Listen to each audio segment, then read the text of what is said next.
When I was younger, I had a lot of free time on my hands. Like, a lot of free time. And a lot of that free time was spent doing three things: playing video games, reading books, and something you probably never expected, making comics. I'm not going to sit here and pretend that I was some sort of super big comic book reader or anything, because I honestly wasn't.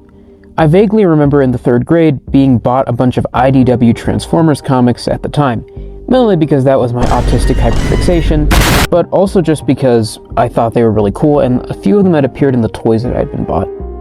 I remember being enamored with these comics as a kid, and even though I had no idea what was going on, and the fact that they were like super age inappropriate, like seriously, these comics are horrifying, I felt inspired to make my own comics, and oh boy, did I make a lot of those.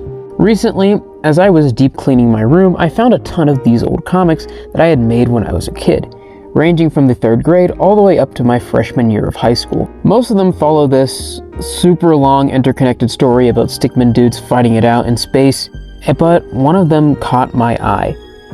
A little book that sent a chill down my spine when I saw the cover. Tower Battles 2: Curse of the Black Guardian. Good lord, what is this unholy abomination? So yes, to the surprise of absolutely everyone, I made a comic book about tower battles, of all things. A game that I used to love and play to death back in the day, and a game that I still have a high amount of respect towards, considering that it is essentially the predecessor of TDX. I guess at some point, little me made a comic about it, and I just wanted to show it to you all today, because why not make fun of Little Null for content? I may make a video on the other comics if people are really interested, but for now I just want to stick to the Tower Battles one. So before we begin, there's probably two questions you have right now. Where is the first book, because this is called Tower Battles 2, and when did you make this? Well, unfortunately for the first question, I genuinely could not find it, nor do I have any memory of what it was about. This kind of makes a lot of things in this book confusing, but I imagine it was just about the characters defeating the Void. Nothing special. As for when this was made, at first I thought it was around 2018 to 2019, but Grimm, the Halloween 2020 boss, plays a big role in this book's story, so I guess it would have to be around 2020. Full disclosure, I have no memory of ever making this book, but the fact that it was made scarily recently is haunting, to say the least. So, starting off from the cover, there's a lot of things that we immediately need to address. Why is everything stickman? Who the heck are these people supposed to be? Why is there a queen? Whatever, let's just move on from here. Oh no, no. What is this? So immediately we begin with a shot of a misshapen egg known as Planet Doki. God, I want to kill myself. And then the next shot is of a mansion called Zed Manor. Zed Manor. Zed Manor. Okay. Yeah, this might be literature of the year. And here we meet Zadra. Yeah, I hope you've noticed a trend. For some inexplicable reason, I decided it would be hilarious if every character in this book was based off of the tower name, where like the first letters rhyme up. Brilliant. This is just absolute cinema. This is genius. Anyways, here's Zadra, who's apparently the creator of the Zed Tower and a resident billionaire, considering that the first thing we see her do is counting up her money. She gets a call from someone named Patricia, who I think is meant to be the friggin' plasma trooper because of her mentioning the lightning bulb of doom, which is a reference to the game, guys. Oh my goodies, I'm so smart. In other words, Patricia calls Zadra to go to the castle of a certain Queen Jordan, and she heads out. Oh yeah, don't mind the fact that there's a queen here for no reason. From the other comics I've read, this tower battle stuff is supposed to be intertwined with some whole other series that I made about this character in particular, but none of that is really important right now. Anyways, we cut to the castle where the queen has called a meeting alongside this dude named Max, who I'm pretty sure is like her butler or something. I'm not sure who this guy is or why he's here. There's also Commander, who, well, let's just say he looks stunning. The aforementioned Patricia, and the aviator guy, who I don't even think was given a name. Jordan has called them all there to discuss the ongoing threat of zombies, showing them crudely drawn footage of Borderlands, where zombies are seen attacking, and also talking about there being void remains in the Borderlands. and the zombies being drawn to it.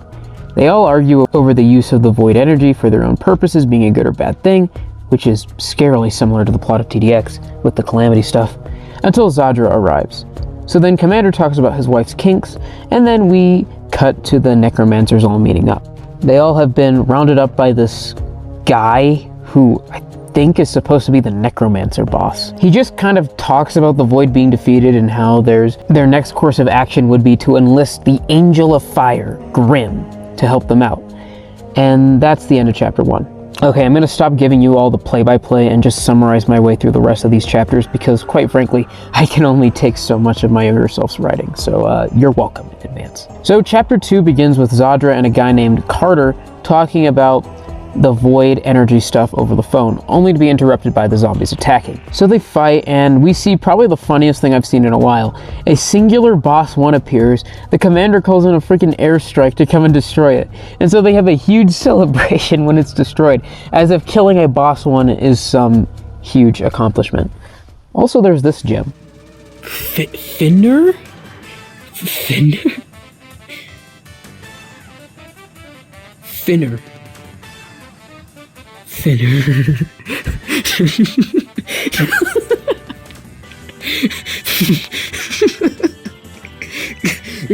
Because he's the flamethrower.